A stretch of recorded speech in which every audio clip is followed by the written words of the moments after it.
Depuis la sortie de la deuxième génération d'iPhone SE, l'une des questions les plus courantes que j'ai reçues est pourquoi Apple ne l'a pas nommé iPhone 9.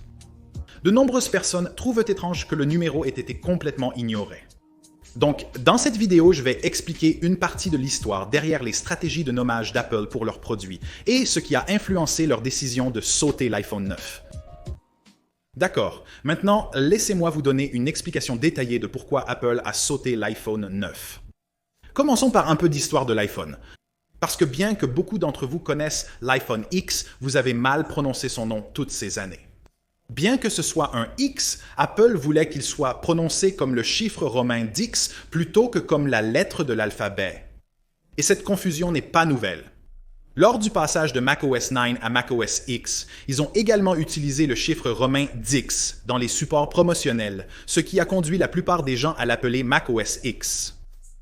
Ils ont depuis remédié à ce problème en changeant le nom du système d'exploitation Macintosh pour simplement macOS, mais ils ont décidé de réutiliser le chiffre romain d'X avec l'iPhone. Une fois de plus, cela a causé des problèmes de prononciation similaires à ceux de macOS X.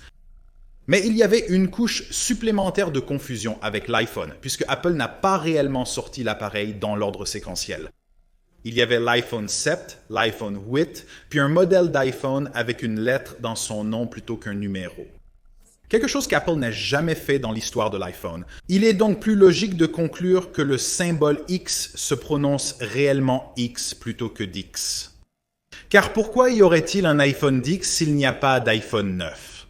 Et pourquoi Apple utiliserait un chiffre romain pour représenter d'X au lieu du nombre réel comme ils l'ont fait avec tous les iPhones de l'histoire? Le problème est qu'Apple a rompu avec le schéma de nommage traditionnel de l'iPhone qu'ils utilisaient depuis des années. Et la question que beaucoup d'entre vous se posent sûrement est pourquoi? Je vais vous expliquer précisément pourquoi. C'est parce qu'Apple privilégie le marketing attrayant au détriment du raisonnement analytique. Pourquoi appellent-ils leur boîtier décodeur Apple TV, alors que les personnes qui entendent ce nom pour la première fois supposent qu'il s'agit d'un véritable téléviseur fabriqué par Apple, plutôt qu'une boîte qui se connecte à votre téléviseur existant? Ils lui donnent toujours ce nom car Apple TV sonne simplement cool. Et il y a de nombreux exemples de cela comme avec l'iPod ou l'Apple Pencil. Ces noms peuvent être mal compris ou mal interprétés car les gens ne désignent pas les lecteurs de musique comme des pods, ni les stylets comme des crayons. Mais malgré cette déconnexion logique, Apple utilise toujours ces noms. Et c'est exactement ce qui s'est passé avec l'iPhone X. Mais en comprenant l'approche qu'Apple adopte pour nommer leurs produits, cela nous aide à comprendre pourquoi ils étaient si impatients d'appeler leur smartphone de 2017 l'iPhone X et de sauter complètement le numéro 9. Il y avait une importance à la sortie de l'iPhone de 2017 qu'aucun autre modèle n'a jamais eu. D'abord, c'était le 10e anniversaire de l'appareil. L'iPhone original a été lancé en 2007 et donc Apple a ressenti le besoin de commémorer l'occasion en 2017. Deuxièmement, l'iPhone X représentait une toute nouvelle ère dans l'histoire de l'appareil. C'était le changement le plus radical jamais apporté à l'iPhone, et il serait également accompagné d'un nouveau prix radical de $1000, en hausse par rapport au prix de $650 du précédent iPhone 7. Il est donc sûr de dire que la sortie de l'iPhone X était tout sauf une mise à jour de routine. Et c'était à Apple de communiquer l'importance de la sortie du modèle d'iPhone de 2017. C'est précisément pourquoi ils ont brisé la tradition et l'ont nommé iPhone X en sautant le numéro 9. C'est aussi pourquoi ils ont utilisé le chiffre romain X, même si Apple n'avait jamais utilisé de chiffre romain pour un iPhone auparavant, et sachant qu'il serait probablement mal prononcé X. Mais tout cela était insignifiant. Est-ce vraiment important si les gens l'appellent l'iPhone X ou l'iPhone XDX? Dans tous les cas, cela communique le point que cet iPhone est complètement différent de tout ce qu'Apple a jamais fait auparavant. Et ce n'est certainement pas une mise à jour routinière. Alors que l'appeler l'iPhone 9 n'aurait pas été aussi efficace pour transmettre ce message.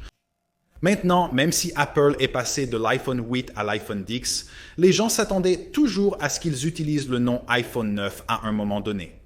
C'est pourquoi des rumeurs sur un modèle d'iPhone 9 circulaient régulièrement vers la fin de 2019 et le début de 2020. Nous savions qu'Apple travaillait sur un iPhone économique, mais nous n'étions pas sûrs du nom. Beaucoup de gens pensaient que ce serait un nouvel iPhone SE, puisqu'il était supposé que son prix de 400 serait le même que le modèle SE en 2016, mais la plupart des gens appelaient le modèle économique l'iPhone 9. Alors quand il a réellement été révélé par Apple plus tôt cette année, les gens ont été surpris qu'il l'ait nommé iPhone SE, suggérant qu'Apple aurait dû combler le vide dans l'histoire séquentielle de l'iPhone en l'appelant l'iPhone 9 à la place. Mais ces personnes n'ont pas réussi à reconnaître ce que j'ai décrit au début de cette vidéo. Le fait qu'Apple ne se limite pas à un raisonnement logique lorsqu'il nomme ses produits. Il se soucie beaucoup plus d'un marketing efficace et attrayant, car c'est ce qui vend des produits. Et en appelant leur nouveau smartphone économique de 400 $ l'iPhone SE, cela a en fait plus de sens d'un point de vue marketing. Imaginez la confusion autour d'un iPhone 9 récemment sorti. D'abord, cela suggère que le modèle a été lancé entre l'iPhone 8 et X, ce qui le rendrait déjà vieux de 3 ans dans l'esprit des clients. En réalité, c'est un nouvel appareil. De plus, Apple utilise des chiffres pour leur modèle d'iPhone plus haut de gamme. Mais le SE n'est pas un appareil haut de gamme. C'est un modèle économique destiné à séduire un marché totalement différent de celui de l'iPhone 8, X ou 11. Et si vous êtes vraiment dérangé par le fait qu'Apple ait sauté l'iPhone 9, je suis sur le point de vous rendre encore plus mal à l'aise. Parce que ce n'est pas le seul numéro qu'Apple a sauté dans l'histoire de l'iPhone.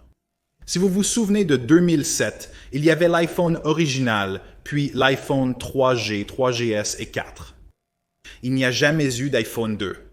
Et techniquement, il n'y a jamais eu d'iPhone 3 non plus, puisque le nom 3G vient du fait que l'appareil pouvait fonctionner sur les réseaux 3G plus rapides des opérateurs. Apple n'a adopté les noms numériques séquentiels pour l'iPhone qu'à partir du 4. Le fait que le modèle de troisième génération s'appelait le 3GS était vraiment juste une coïncidence. Maintenant, nous savons tous qu'Apple n'a pas fait marche arrière et n'a pas sorti un iPhone 2 juste pour combler ce vide numérique. Et il en sera de même avec l'iPhone 9. Ce ne sera qu'une autre de ces particularités intéressantes dans l'histoire de l'iPhone qui continuera à être discutée et débattue pendant des années à venir. Merci d'avoir regardé, n'oubliez pas d'aimer et de vous abonner. À la prochaine vidéo.